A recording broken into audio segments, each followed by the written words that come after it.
ఈ దినము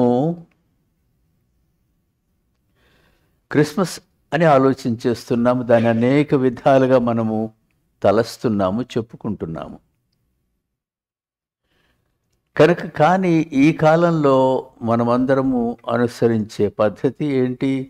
ఏదో ఒక సెలబ్రేషన్, ఒక సంతోషకరమైన దినముగా, కాలముగా దీనిని అట్లా అనుభవిస్తున్నాము. కానీ అసలు చూస్తే అది ఎవరిని గురించి చెప్పబడిందో చూస్తే ఆయన ఎక్కడుండేవాడంటే ఆయన పుట్టుకలోనే ఆయనకి ఎక్కడికో చిన్న ఒక దుప్పటి కూడా లేదు. మనం ఇప్పుడు ఈ దినం కూర్చొని చక్కని బట్టలు తెచ్చుకొని అనేక విధాలుగా, నేను దాన్ని వెక్కిరించడం లేదు, కానీ అంటే కొన్నిసార్లు దాన్ని జ్ఞాపకం పెట్టుకోవాల్సి ఉంటుంది. మరి అంత అధోగతిలో పుట్టినటువంటి ఆ దైవ కుమారుడు మనము అనుసరించే తీరులో ఒక్కసారి మనం అక్కడికి వెళ్ళి ఆ అనుభవాన్ని సంపాదించుకొని అక్కడ ఆయనతో కూర్చుండి ఆ పరిస్థితిని ఆస్వాదించేటటువంటి మనస్సు కలిగి ఉంటే అది క్రిస్మస్ యొక్క అనుభవం, అది వేరు. అందుచేత నాకు క్రిస్మస్ కంటే ఈస్టర్ దినాన్ని నిజంగా ప్రజలు ఎక్కువగా ఆచరిస్తే మేలేమో అని నా ఆశ. కానీ మనకు నాగరికత ఒకటి ఉంది కదా, ఆ నాగరికత చాలా బలమైనది. అది మనుషులను ముంచేస్తుంది. నువ్వు తీసుకొచ్చి అక్కడ ఒక బ్రహ్మాండమైనది ఏదన్నా పెడితే దాని దిక్కుపోతారా? ఇక్కడ మేంజర్ అంతే పశువుల పాకలో ఉండే దీని దగ్గరికి వస్తారా? ఎవరు ఎక్కడికి పోతారు? మనుషులందరూ అక్కడికే వెళ్తారు. అది పోయి అట్లా ఉంది చూడండి, హాయ్ అట్లా ఇట్లా అని. అది మన మన మన మొదటి నుండి కూడా మానవ బుద్ధి అది. అంత చక్కని పరిశుద్ధమైన ఏదెను తోటలో దేవుడు అన్ని సమకూర్చి, నీవేమి కష్టపడనక్కర్లేదు, నీళ్లు కూడా క్రింద నుండి వచ్చి చెట్ల యొక్క వ్రేళ్ళనంతటిని ఎప్పుడు తడుపుతూ నీవు ఏమి చేయకుండానే ఫలాలు రావడము ఇదంతా ఉంటుంది. మీరు కూర్చొని పరిశుద్ధ స్థితిలో ఉండి ఈ విధంగా పెరగండి అని చెప్పి ఇచ్చిపోయాడు. అటువంటి దానిని ఒక చిన్న పండు ఒకటి ఒక దగ్గర ఉంది, దాని మీదనే కన్నుబడింది. ఈనాడు కావాల్సింది ఏంటంటే కళ్ళకు ఏది బాగా ఉంటుందో దాని దిక్కు మనుషులు పోవడమే, కానీ అధమమైన దాన్ని, క్రింద పడిన దాన్ని, చిన్నగా ఉన్న దానిని, అదేందిలే అదొక పెద్ద పని, ఇదిగో ఈ పని చెయ్యాలి అన్నటువంటి బుద్ధి కలిగిన వాళ్ళు, ఇటువంటి వాళ్ళముగా ఉన్న ఈ దినాల్లో మనము క్రిస్మస్ యొక్క నిజమైన అర్థం ఏంటి? అసలు క్రిస్మస్ అంటేనే దానికి ఇది సరిగ్గా సరిపోదు. క్యాథలిక్ సంఘము క్రైస్తవ మతాన్ని ప్రారంభం చేసి వృద్ధి చేసి చాలా కాలముగా దాని వాళ్ళ చేతులలో పెంచింది కాబట్టి చాలా మనము వాటి నుంచి దూరం కాలేకపోతున్నాం. మీకు చరిత్రలో కూడా అప్పుడప్పుడు నేను ఇక్కడ వచ్చినప్పుడు కొన్ని చరిత్రలో మీరు కొన్ని అర్థం చేసుకోవడానికి, జ్ఞాపకం చేస్తూ ఉంటాను. అది చరిత్రలో ఉన్నటువంటి విషయం. ఎంతో కాలం అని కొన్ని వందల సంవత్సరాలు అయిన తర్వాతనే మన ప్రొటెస్టెంట్ రావడము, మనము ఇవన్నీ వేరే పద్ధతుల్లో చేసుకోవడం అలా ఉండింది. కానీ అందుచేత అక్కడ ఏమున్నాయో అవన్నీ దరిదాపు మనం తీసివేస్తే ఏమవుతుందో, అది పాపం అవుతుందేమో, ఇతరులు అంగీకరిస్తారో కాదో అన్నట్టుగా ఆ భయంతో అక్కడ వాళ్ళు ఏది చేశారో అది మనమే చేయడం ఇప్పటి వరకు జరుగుతూనే ఉంటుంది. కనుక మనము దానికి ఒక విధంగా కట్టుబడిపోయాం, ఒక పద్ధతికి. ఆ పద్ధతికి ఎట్లా వచ్చిందో మనకు తెలుసు. మాస్ అంటే మీకు తెలుసు, క్యాథలిక్ ప్రార్థనలకు వెళ్తారు కదా, దాన్ని మాస్ అంటారు. వాళ్ళు ఒక గుంపుగా రావడము, అందరూ ఒకటిగా వచ్చి అక్కడ ప్రీచర్ చదువుతూ ఉంటే వీళ్ళు దానికి ఒక రెస్పాన్సివ్ రీడింగ్, మధ్యలో ఒక పాటలు, ఇలాంటివన్నీ ఉంటాయి. అది మాస్, క్రీస్తు యొక్క మాస్. అట్లనే ఇంకొక మాస్ ఉంటుంది, మరొక రకమైన మాస్, రకరకాల మాసెస్ ఉంటాయి. అందుచేత అది సరి అయిన అర్థాన్ని చెప్పదు. క్రీస్తు యొక్క పుట్టుక దినము అనే దానిని చూపించడము అనే అర్థం దీనిలో క్రిస్మస్ అనే మాటలో రాదు. కనుక దానితో మనము అక్కడ ఇరుక్కుపోయాం, అక్కడ ఉండిపోయాం అంతే. ఇక దాని నుంచి బయటకు పోలేము, పోతే ఇంకొకరికి అర్థం కూడా కాదు. కనుక అట్నే చెప్పాలి, అది జరుగుతుంది. సరే, ఈ దినము సాధారణమైనటువంటి వ్యక్తులను గురించి మాట్లాడుకుందాం. వాళ్ళతో మనము సాధారణమైన వాళ్ళం. మనము బిషప్లము కాదు, పోపులము కాదు, ప్రీచర్స్ పెద్ద ఈ కుర్చీల మీద కూర్చొని దండలు వేసుకొని ఉండేటటువంటి వారం కాదు, మామూలు విశ్వాసులము. అటువంటి వారిని ముగ్గురిని జ్ఞాపకం చేసుకుందాం. వాళ్ళని జ్ఞాపకం చేసుకున్నప్పుడు మనము కూడా వాళ్ళు చేసినటువంటి ఆ చిన్న పనిని మనము కూడా చేస్తే క్రీస్తు పుట్టిన యొక్క ఉద్దేశమేమో దానిని నెరవేర్చడం జరుగుతుంది. ఎట్లా జరుగుతుందో, ఎంత బ్రహ్మాండంగా జరుగుతుందో చెప్పడానికి ప్రయత్నం చేసుకుందాం. ఒక మాట ప్రార్థన చేస్తాను. మీ ఆత్మ చేత మమ్మను నడిపించి జ్ఞానం అనుగ్రహించి బోధించము తండ్రి. అందును బట్టి మేము మీ సేవకులుగా ఉండుటకు, దానిలో నుండి మేము చిన్న పనిని ప్రారంభించినను తలంచినను అద్భుతమైన పనిని మీరు చేయగలరని మేము విశ్వసించి ఇప్పుడు నేర్చుకోబోయే పాఠాలను మేము జ్ఞాపకం చేసుకొని ఆ పరిధి మేము ఉండుటకు మాకు శక్తిని అనుగ్రహించమని ప్రార్థన చేస్తున్నాం. మీ ఆత్మను, మీ యొక్క ప్రత్యక్షత మాకు అనుగ్రహించము. మాలో సత్యము నుంచి సత్యముగా మేము జీవించినట్లుగా మాకు అనుగ్రహించమని, మీ సన్నిధిని మీరు మాతో ఉండవలనని మా రక్షకుడైన క్రీస్తు పేరిట వేడుచున్నాం తండ్రి. ఆమేన్. ముగ్గురు వ్యక్తులు కనిపిస్తున్నారు. ఒకరు సుమయోను. మొదట సుమయోను విషయం ఆలోచించేద్దాం. ఈ భాగాన్ని మీరు ఎన్నిసార్లు చదివారు? ఎవరన్నా చెప్పండి. ఈ భాగాన్ని, ఇప్పుడు అమ్మగారు చదివిన ఈ కథని ఎన్నిసార్లు చదివారు? దాంట్లో మీరు చూసింది ఏంటి? ఎవరన్నా చెప్పవచ్చు. మీకు ఏం కనిపించింది కథలో? ఇప్పుడు ఆ కథను నేను అడిగితే, ఇంకెవరన్నా అడిగితే మీరు ఏం చెప్తారు?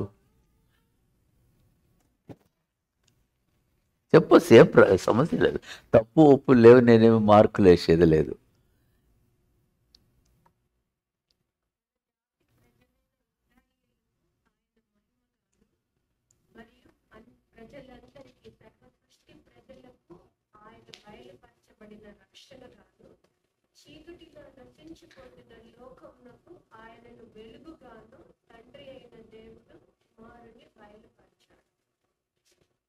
ఇంకెవరైనా?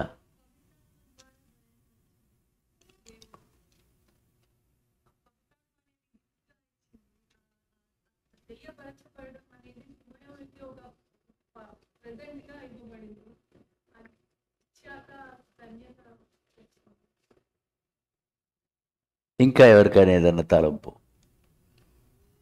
అంటే మీరు తీసుకున్న తలంపు దానిలో చదివి. ఎందుకు చెప్తున్నానంటే, నేను మొట్టమొదటి దీనిలోకి వెళ్ళకముందు బైబిల్ చాలా జాగ్రత్తగా ప్రతి వర్డ్స్ చదవడం ప్రాముఖ్యమైన విషయం. కథను అట్లా చదివేసుకోవడం, దాంట్లో ఇది మనకు కనిపించేది తీసుకొని అది ప్రాముఖ్యం అనుకోవడం కాదు. అందుచేత దానిని అతి జాగ్రత్తగా ప్రతి ముక్కను చదువుకోవడం ఎట్లనో అది ప్రాముఖ్యంగా నేర్చుకుంటే బైబిల్లో చాలా విషయాలు నేర్చుకోవచ్చు. ఇక్కడ బైబిల్లో చెప్పబడిన విషయాలను మీరు చాలా బాగా చెప్పారు. అదే దానిలో ఉన్న విషయం. అనేక జనులు,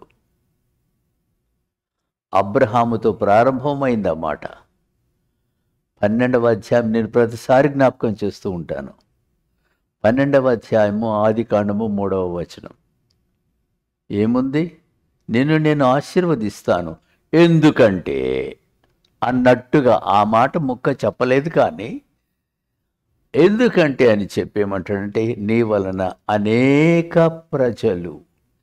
ఇంగ్లీష్లో పీపుల్స్ అన్నారు, పీపుల్ అనలేదు. పీపుల్ అంటే సాధారణంగా మనుష్యులు.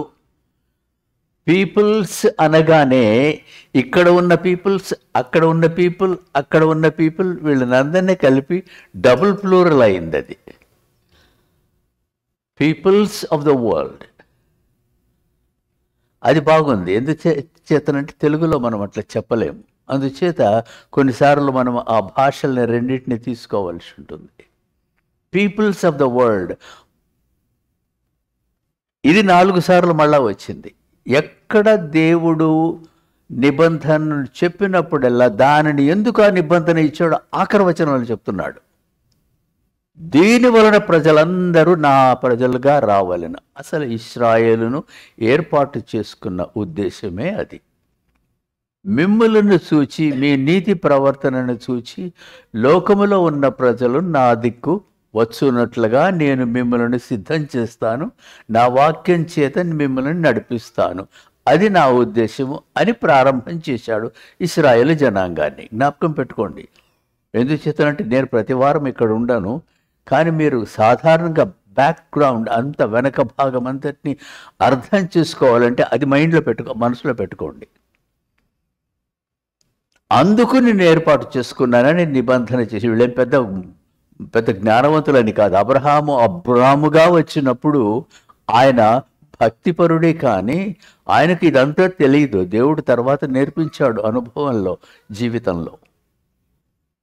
కానీ చెప్తున్నాడు, నీవు ఒకవేళ రాజులాగా అంతటి గొప్పవాడవైనప్పటికీ ఇదంతా ఎందుచేతనంటే నీలో నేను చేయబో పని వలన నా ప్రజల లోకంలో అక్కడెక్కడెక్కడెక్కడ చెదిరిపోయారు కదా, వారందరూ కూడా నా బిడ్డలుగా వచ్చుటకు. అంటే ఒక మాట చెప్తాను, ఆలోచించేయండి. ఇప్పుడు మనం ఇక్కడున్నాము. ఇండియా దేశంలో ఒక హిందూ స్త్రీ కానీ, మహమ్మదీయ స్త్రీ కానీ, క్రైస్తవ స్త్రీ కానీ ఒక ముగ్గురికి 3 బిడ్డలు పుట్టారు. వారిని పుట్టించింది ఎవరు? మరి ఆ హిందూ తల్లి గర్భంలో బిడ్డను పుట్టించింది ఎవరు? మరి హిందూ అనగానే మనం ఏమంటాము? తప్పు చేయొద్దు, కానీ వీళ్ళందరూ అందుకు పుట్టించాడా? మనము వాడిని విక్రించేందుకు, తీసి పడేసేందుకు పుట్టించాడా? లేదా ఇంకొకరు మనలను చూసి మేము పరిశుద్ధులము, వారు కుదరదు అనేందుకు మనల్ని ఇక్కడ పుట్టించాడా? పుట్టించిన వాడు దేవుడైనప్పుడు బిడ్డలందరూ దేవుని బిడ్డలు. అందుచేత ఆయన బిడ్డలు ఎక్కడ ఉన్నారో ఆయన వారిని సంపాదించుకోవడానికి అధికారం ఆయనకు ఉన్నది, కానీ మనకు లేదు. ఇది సరిగానే ఉందా?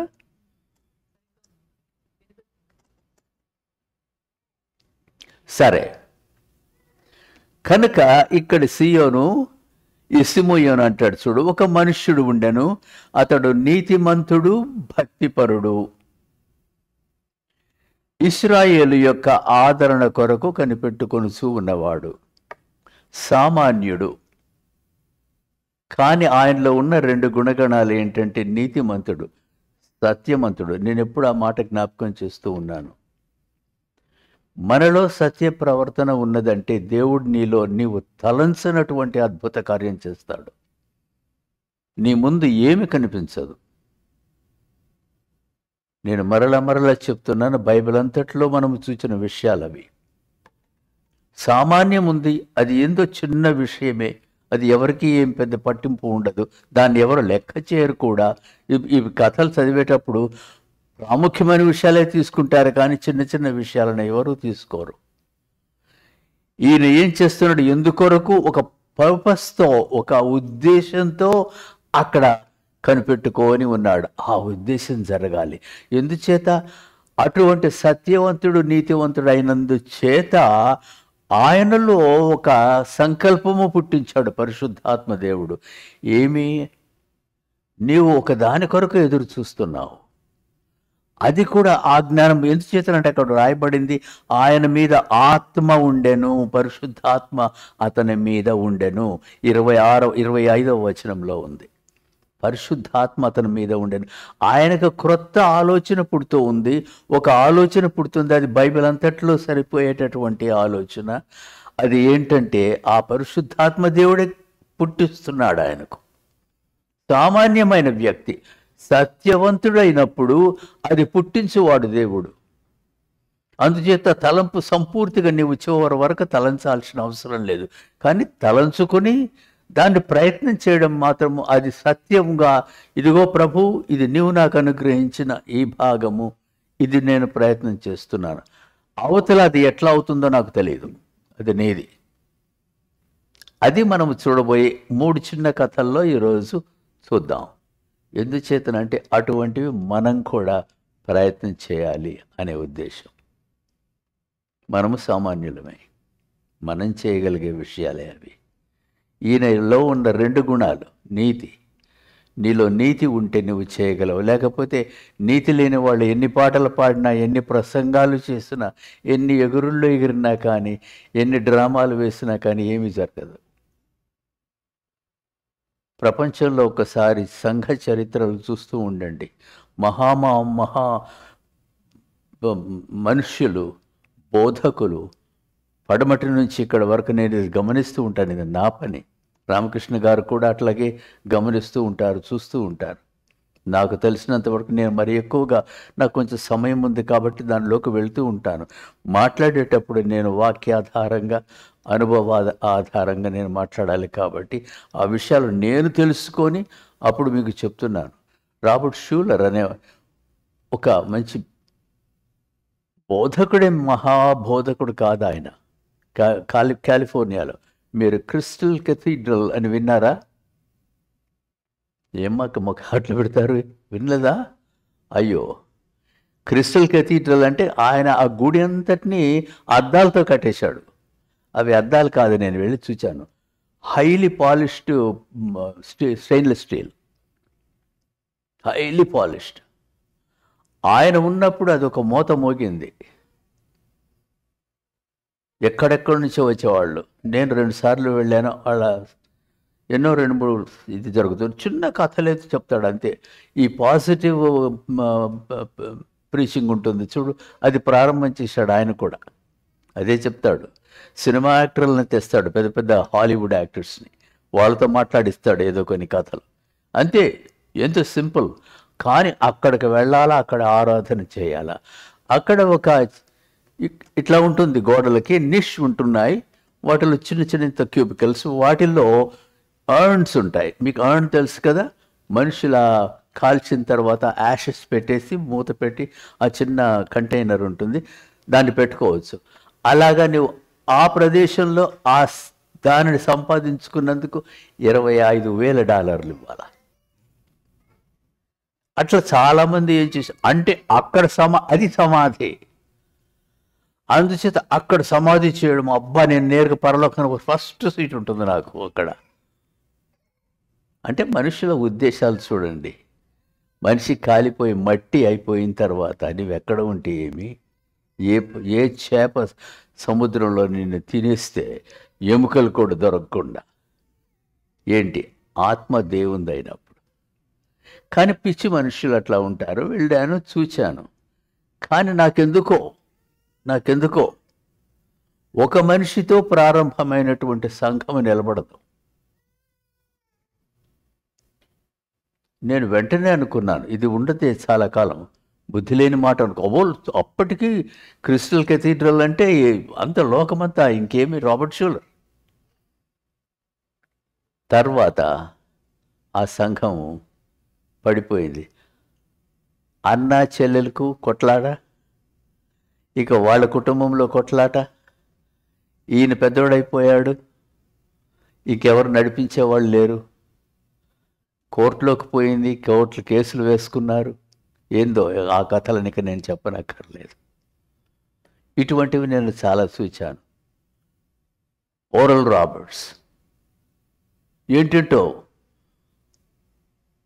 ఏరోప్లేన్స్ తీసుకుపోయి వేసి, దేవుడు రాత్రి నాకు కనిపించాడు, 10,000 మిలియన్ల డాలర్లు ఈ రాత్రి ఈ దినం కలెక్ట్ చేయాలని చెప్పాడు నాకు. ఎందుకంటే 2-3 ఏరోప్లేన్స్ కావాలని మనకు విస్తారంగా పని ఉంది. పోయింది ఆ మిషన్, ఎటుపోయిందో. ఒక మనిషితో చేసేది కాదు, గొప్పగా కాదు. ఇక్కడ మనుషులు ఉన్నారు.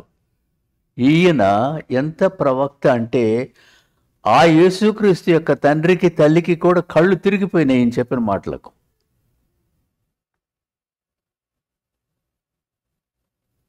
ఆ ఆత్మవశుడు కాబట్టి ఏమన్నాడంటే, నీ హృదయంలో ఒక బల్యం వస్తుంది అనగానే ఆమెకు భయం వేసింది. ఏంట్రా పోయి ఇట్లాంటి మాట చెప్తాడేంది, శుభములు అనకుండా శుభములు అన్నాడు. అవి అని మళ్ళీ పైగా ఈ మాట అంటాడు. అమ్మా, చాలా దుఃఖం వస్తుంది నీకు, నీ హృదయం చినిగిపోతుంది. ఎట్లా చెప్పగలిగాడు? ఎవరు? నీలాంటి నాలాంటి సామాన్యమైనటువంటి వ్యక్తి. ఆయన చేసినటువంటి విషయాలు చూడు. సుమోను ఇశ్రాయేలు యొక్క ఆదరణ కొరకు కనిపెట్టుకుని చుండువాడు. ఎందుచేతనంటే ఇశ్రాయేల్ అప్పటికే 4-5 సార్లు అటు ఇటుగా తన్నించుకున్నబడింది. బబులోనీయులు, అస్సిరియన్లు మరి ఎక్కువగా. ఆ తర్వాత రోమియులు వచ్చిన తర్వాత వాడు నేరుగా శాంక్టోరియం నేరుగా వెళ్ళిపోయాడు. ఆ బూటి వేసుకొని గుర్రం మీద పరిశుద్ధాలయములో దేవుని యొక్క మందసం ఉండే దగ్గరికి.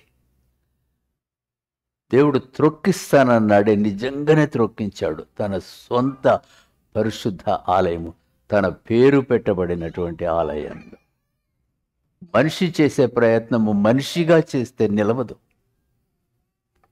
మనిషి చేసే ప్రయత్నము మానవులందరూ కలిసి హృదయాలు కలుపుకొని, ఇది నా కొరకు కాదు, మా గుంపు కొరకు కాదు, ఇది దైవ మనుష్యులు ఎక్కడెక్కడున్నారో వారందరి కొరకు అన్నటువంటిది నిజముగా హృదయములో కలిగిన ఆపేక్ష అయితే, దేవుడు చేసే అద్భుతం నీకు నాకు తెలియదు, నీ ద్వారా చేస్తాడు.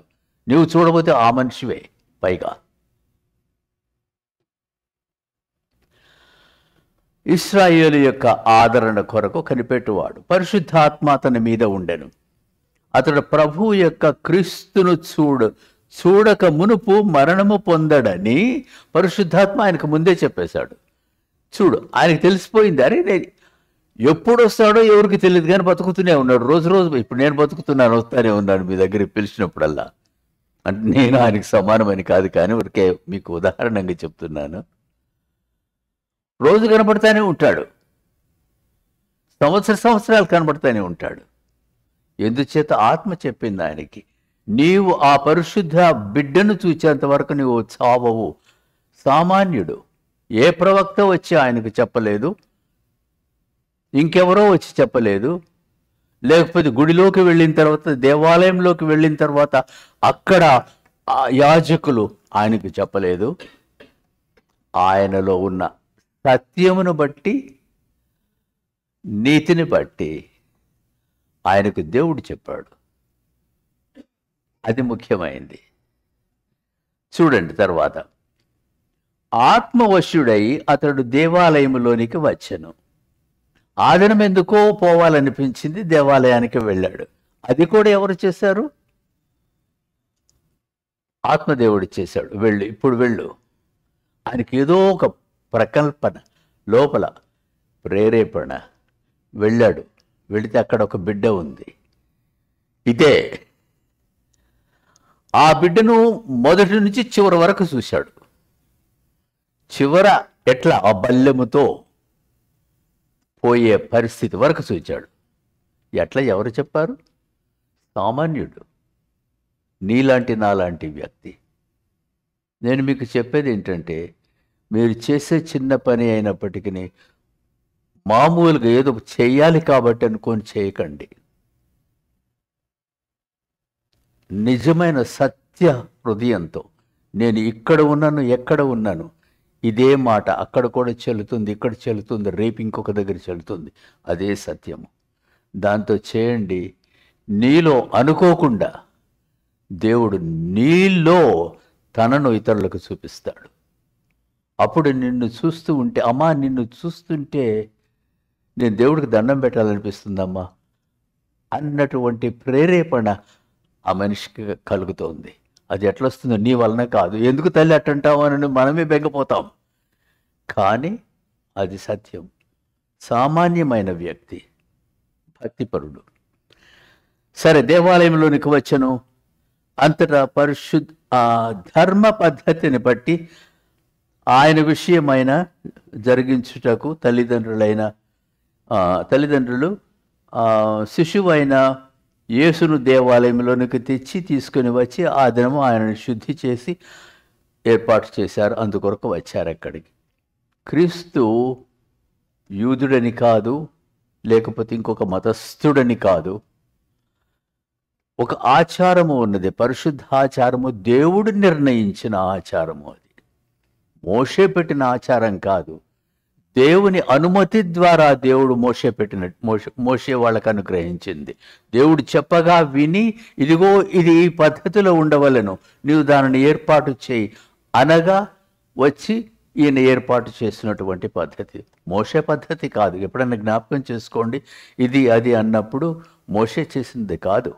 మోషే దేవుని యొక్క అనుమతి చేత ఆయన ఇప్పుడు సొలొమోను దేవాలయాన్ని కడతాడు. సొలొమోను దేవాలయం కట్టినప్పుడు దానికి ఒక ప్లాన్ ఎవరు ఇచ్చారు? కాదు, దావీదు ఇచ్చాడు. మీరు చదివి చూడండి. దావీదుకి ఎవరు ఇచ్చారు? దేవుడు. అప్పుడు దావీదు చెప్తాడు, నాకు దీనికి ఒక ప్లాన్ కనిపించింది, ఆత్మ దేవుడు నాకు అనుగ్రహించాడు, నాకు ఇది ఇట్లా ఇట్లా ఇట్లా ఇట్లా ఉండవాలని చెప్పాడు. ఇది కుమారుడా, నీవు దీన్ని ఈ విధంగా చేయన్నాడు. దావీదు సత్యవంతుడు. అందరిలాగా ఆయన కూడా తప్పు చేసి ఉండవచ్చు, తప్పులు చేసి ఉండవచ్చు. కానీ క్రింద పడి ప్రజలందరి దగ్గరికి వచ్చి ఇట్లా బట్ట తీసి, క్షమించండి, నాలాగా చేయొద్దు అన్న ధైర్యం కలిగిన రాజు ఇంకొకడు లేడు. అంత సత్యవంతుడు ఆయన. కనుక దేవుడు ఏం చేస్తాడో నీకు తెలియదు. దాని కొరకు నువ్వు చేసి ఏం లేదండి, ఇంతవరకు ప్రయత్నం చేస్తున్నాను, ఏమి జరగడం లేదు, అది నువ్వు చెప్పనక్కర్లేదు. నువ్వు చేసేది అదే సత్యము. కనుక ఈ బిడ్డ యొక్క ప్రారంభము నుంచి చివరి వరకు ఒక్కసారి అటు చూడగలిగిన వాడు సిమియోనే. తండ్రికి తెలియదు, తల్లికి తెలియదు, యోసేపుకి తెలియదు, మరియమ్మకి తెలియదు. ఈయనకి తెలిసింది. ఈమె కంగారైపోతుంది, ఇదేంద్ర మంచి మాట మాట్లాడుకోండి, ఈ మాట మాట్లాడుతున్నాడేంటి. తరువాత అప్పుడు ఆ బిడ్డను ఎత్తుకుంటాడు. ఆయన చూడగానే ఆ బిడ్డను ఆయన చేతికి ఇవ్వాలనిపించింది, ఇచ్చారు. నాథా, అప్పుడు లార్డ్, ప్రభువా, ఇప్పుడు నీ మాట చొప్పున సమాధానముతో నీ దాసుని పోనిస్తున్నావు. సావును ఎదుర్కోవడం అనేది అంత సంతోషంగా ఇంకెవరిని నేను చూడలేదు. ఇప్పుడు సంతోషంగా నీ దగ్గరికి వస్తాను. నేను చూడవలసిందంతా చూచాను, అది నాకు ధన్యమైంది. వస్తానిక. చూడండి, నీలో అటువంటి అద్భుతం జరగవచ్చేమో. సత్యంగా ఉండండి. ఇంకొకరు తప్పు అది ఇది అనవద్దు. అది నీ పని కాదు. నీ పని నీ మట్టుకే, నీ సత్యమే, నీ ప్రవర్తనయే, నీ నీతియే, అంతవరకే.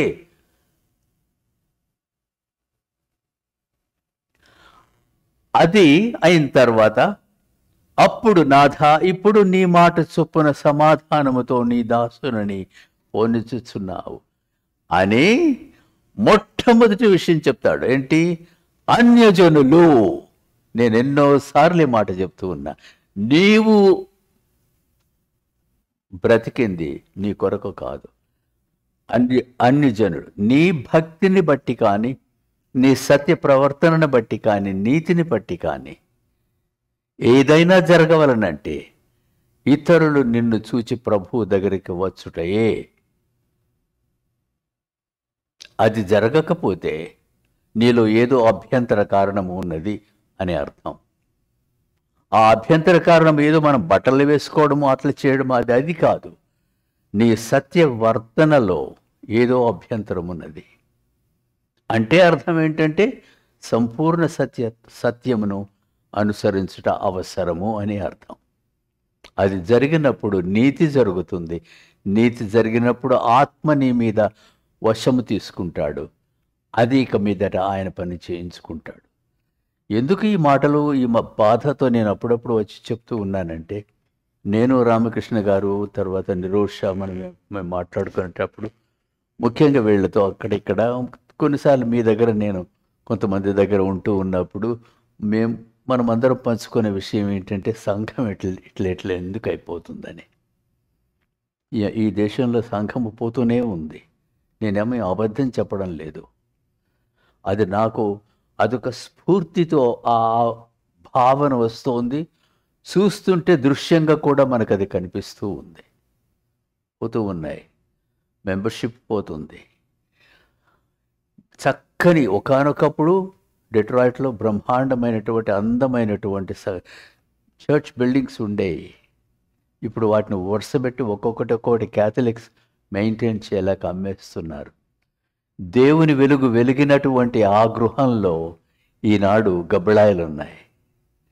అట్లనా మీరు లోకమునకు వెలుగై ఉన్నారు అని దేవుడు చెప్తే మరి లోకానికి ఇప్పుడు మట్టి దిబ్బలుగా కనిపిస్తున్నారు.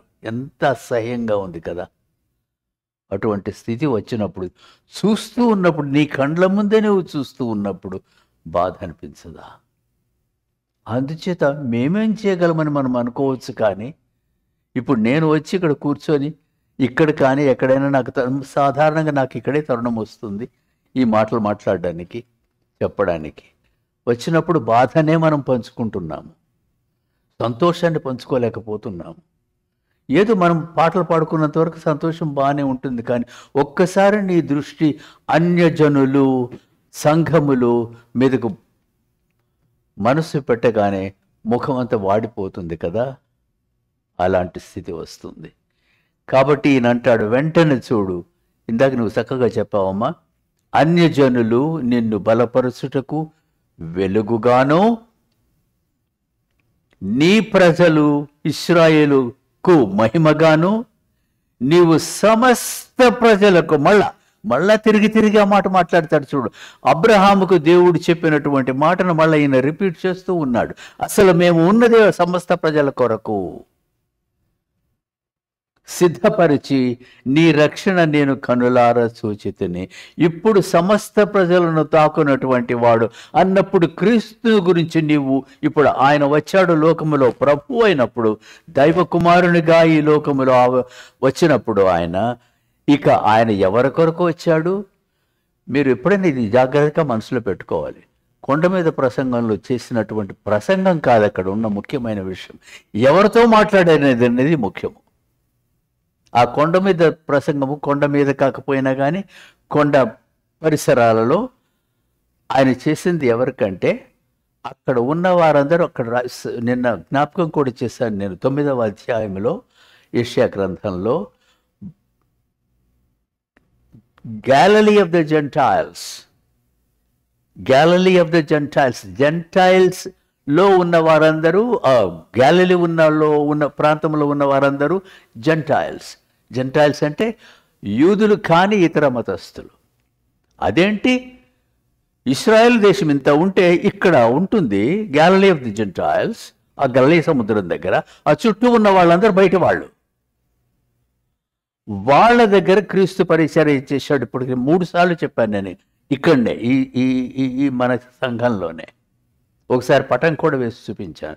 ఆయన పరిచర్య అంతా అక్కడ జరిగింది. వాళ్ళందరూ ఎవరు? సిరియన్స్, డెకపలియన్స్, ట్రాన్స్జోర్డనియన్స్, ఫౌనిషియన్స్, అస్సిరియన్స్, సిరియన్స్, కొద్దిమంది యూదులు. వీళ్ళకు ప్రసంగం చేస్తున్నాడు. ఎట్లా? 16వ అధ్యాయం వరకు, మత్తయి సువార్తలో 16వ అధ్యాయం వరకు ప్రసంగం అంతా వీళ్ళకే. కనుక ప్రభు ప్రారంభం చేసింది ఎవరితో మినిస్ట్రీ? అన్యజనులతో. జ్ఞాపకం పెట్టుకోండి. కనుక అబ్రహాముకి ఏమి చెప్పాడో ఇప్పుడు ఈ ప్రభువులో అది ప్రారంభమై అక్కడ నుంచి నడుస్తూ ఉన్నది. ఈ కాలము మనకు ఇతర మతస్థులతో ఒక్క మాట ప్రభువుని గురించి చక్కగా చెప్పగలిగే స్తోమత మనకు లేదు. ఎంతసేపటికి ఇదిగో మీరు ఇది నమ్మితే ఇట్లా పోతారు, నమ్మకపోతే ఇట్లా వస్తారు, ఇంతవరకే మాట చెప్పేసేస్తే అది ప్రభువు యొక్క చిత్తం కాదు. వాక్యం అంతా అది లేదు. సరే, కనుక ఆయన చెప్పిన విషయం అన్యజనులు, సకల ప్రజలు అని నేను ఇప్పుడు కన్నులారా సూచితని జరుగుతుంది. ఆ ప్రభు వాళ్ళనే వెతుక్కుంటూ పోతాడు. వాళ్ళలో ఎవరన్నా మీరందరూ బయట వాళ్ళయ్యా, మీరు సిరియన్లు, మీరు మా వాళ్ళు కాదు అని యూదులు అనేవాళ్ళు కానీ ప్రభు అన్నాడా? మీరు డెకపలియన్స్, మీరందరూ గ్రీకు దేశస్తులు కదా, 10 పట్టణాలు ఉంటాయి. నేను వెళ్ళి చూశాను అక్కడ ప్రాంతానికి. ఎప్పుడన్నా వెళ్ళినప్పుడు మీరు చూడండి, అది శిథిలావస్థలో ఉంటుంది. అక్కడ డెకపలియన్స్ ఆల్ గ్రీక్స్. మరి వాళ్ళు ఇచ్చారు ఇక్కడికి వినడానికి. వాళ్ళు మరీ మనలాంటి చేదస్తం వాళ్ళకి ఏదో క్రొత్త ఐడియాస్ వస్తాయేమో, వాటిని విందాం పదండి. ఈయన వచ్చి మాట్లాడుతుంటే మెస్మరైజ్ అయిపోయారు, అంత ఎక్కడికో వెళ్ళిపోయారు. వింటూ ఉన్నారు. కొంతమంది నమ్మారు, కొంతమంది ఇది స్పూరియస్ అన్నారు. సరే, యోసేపు ఆయన తల్లియు అంటే యేసు యొక్క తల్లియు ఆయనను గూర్చి చెప్పబడిన మాటలు విని ఆశ్చర్యపడిరి. వాళ్ళకే, ఆ బిడ్డకు తల్లిదండ్రులు అయినటువంటి వారికే అంత దూరం క్రీస్తుని గురించి, వాళ్ళ బిడ్డని గురించి తెలియదు. ఈయనకు తెలుసు, వాళ్ళకే తెలియదు. చూచి ఏం చెప్తున్నావయ్యా అన్నారు. అవును అన్నాడు. ఎవరు? పరాయివాడు. సరే, చదవని భాగం ఇంకోటి ఉంది. ఇది రెండవ విషయం. ఈ అమ్మ ఒక విధవరాలు, 7 సంవత్సరాలే పెళ్ళైన తర్వాత భర్తతో సంసారం చేసింది. ఆ తర్వాత ఇక కంకణం కట్టుకొని దేవాలయం దగ్గరికి వచ్చింది. వచ్చి రాత్రింబగళ్ళు అక్కడనే ఉపవాసం చేయడము, ప్రార్థన చేసుకోవడము, మళ్ళా ఇది. అయితే ఇంకొకటి ఉంది, ఏంటంటే అందరి దగ్గరికి వెళ్ళి ముచ్చట్లు పెడుతూ ఉంటుంది. ఏ ముచ్చట్లు? మంచి ముచ్చట్లు, దైవ సంబంధమైనటువంటి ముచ్చట్లు. ఆమె చేసేది ఏమీ లేదు. ఆమె చేతిలో ఏం పెద్ద గ్రంథం లేదు. ఆమె ఏమో పాండిత్యం కలిగిన ఆమె కాదు, సామాన్యురాలు. ఆమె వెళ్ళి చూడండి అక్కడ, అది చదువుకుందాము.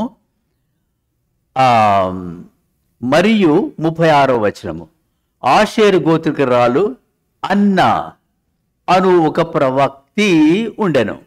ఆమె కన్యాత్వం మొదలుకొని 7 ఏండ్లు పెనిమిటితో సంసారం చేసి బహుకాలము గడిచినదై 84 సంవత్సరాలు ఆమె విధవరాలై ఉండింది. ఈ 84 సంవత్సరాలు ఏం చేసేది చూడండి.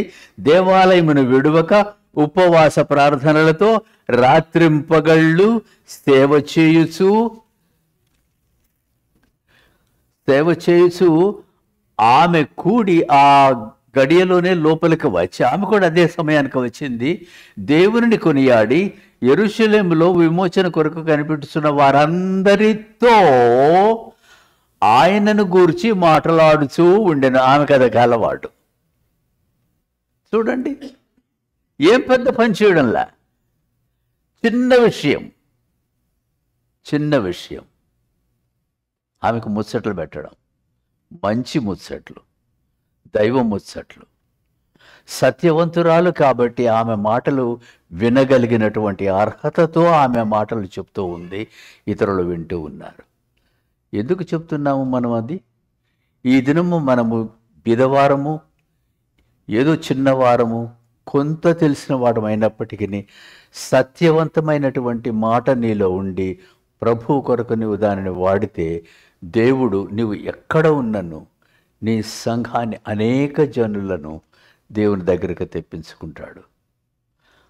ఆమెలో ఉన్న విషయం. మరొక విషయం చెప్తాను.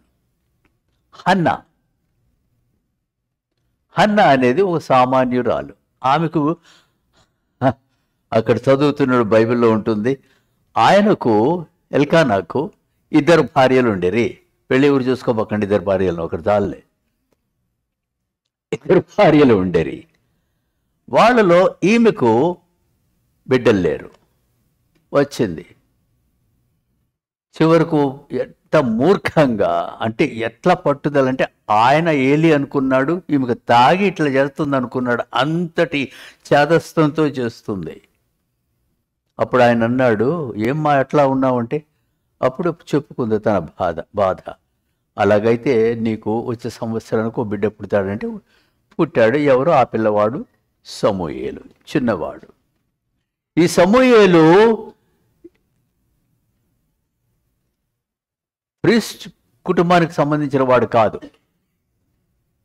పరిచారకుల కుటుంబానికి సంబంధించిన వాడు కాదు, అంటే బ్రాహ్మణుడు కాదు, ఈయన ప్రవక్త కాదు, ఈయన ఒక ఏ పెద్ద ఇది సామాన్యమైనటువంటి గోత్రానికి మాత్రమే, ఒక గోత్రానికి సంబంధించినటువంటి వాడు. అయితే ఆ పిల్లవాడు అక్కడ యాకలైట్స్ అంటారు, తెలుసా మీకు? యాకలైట్స్ అంటే చిన్నగా గుళ్ళలో కొంచెం సహాయం చేస్తూ ఉంటారన్నమాట. పిల్లలు వచ్చి ఇది కొంచెం అందించడం కానీ, అటు వాయించడం, లేకపోతే చిన్న చిన్న పనులు చేయడం ప్రభువు బల దగ్గర. ఈ యాకలైట్గా ఉంటూ ఉండేవాడు. అట్లనే పెరిగాడు. పెరిగినప్పటికీ ఇశ్రాయేలు ఒకసారి ఫిలిస్తీన్లతో యుద్ధంలో భయంకరంగా ఓడిపోయింది. ఓడిపోవడంతో ఇశ్రాయేల్ అనుకున్నారు, ఇంతే మా చరిత్ర ఇక్కడికి ఆగిపోయింది అనుకున్నారు. అది విషయం. ఇక మేము లేము, ఇశ్రాయేల్ లేదు, మన వాళ్ళం ఎక్కడ పడితే అక్కడ మన గోత్రాలకు వెళ్ళిపోదాం పండి, అక్కడ పోయి ఏదో పొలం పని చేసుకుందాం పండి అనే పరిస్థితికి వచ్చారు. వచ్చినప్పుడు సమూయేలు అప్పటికి ఎదిగినటువంటి వాడు. అయితే ఒకటి ఏంటంటే ఆయనకు ఆత్మ ఆయన మీద ఉండింది. రెండవది ప్రవచనము చెప్పేటటువంటి ఆ వరము కూడా ఆయనకి ఇవ్వబడింది. అది ఒక్కటే. ఆయన ఇంటికి వెళ్ళేవాడు, గోత్రానికి వెళ్ళేవాడు. 4 ఉన్నాయి పరిశుద్ధ ప్రదేశాలు, వాటన్నింటిని దర్శించేవాడు. అక్కడ వాళ్ళందరూ మనుషులు వస్తే వాళ్ళతో మాట్లాడి ధూపాలు వేసి ఇవన్నీ అర్పిస్తూ ఉండేవాడు. ఇది యాత్రికుడు కాదు, ఎవరు కాదు, యాజకుడు కాదు, ఏమి కాదు, కానీ ప్రవచనము చెప్పేవాడు. అది దేవుడు అనుగ్రహించిన సామాన్య వ్యక్తి. ఆయన ఆ విధంగా వీళ్ళందరి దగ్గర సర్క్యూట్ అంటారు. ఇప్పుడు మెథడిస్ట్ చర్చ్ కూడా అట్నే ప్రారంభమైంది. సర్క్యూటర్స్ ఎవ్రీడే నువ్వు వెళ్తూ ఉండాలి, ఈ విలేజ్కి, అక్కడి నుంచి మరొక విలేజ్కి ఇట్లా వెళ్తూ ఉంటారన్నమాట. ఇది సంవత్సరం తిరుగుతూ చేస్తున్నాడు. కొన్నాళ్ళు చేసిన తర్వాత ఈ గోత్రాలన్నీ మళ్ళీ కలిసి వచ్చి ఒక్కటిగా వచ్చి ఇప్పుడు మళ్ళా దేవుని యొక్క గోత్రము ఇశ్రాయేలు జనాంగముగా నిలవబెట్టి తెచ్చాడు.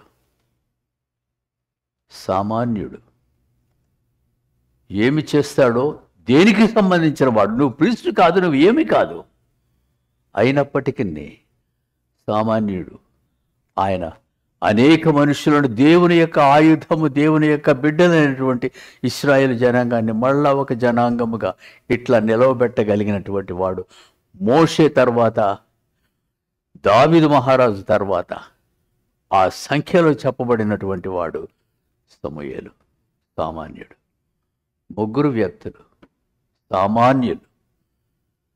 వారిలో ఉన్నది సత్యము, సత్యమును అనుసరించి దేవుడు అనుగ్రహించిన ఆత్మస్ఫూర్తి, ఆత్మ నడిపింపు, ఆత్మ పని.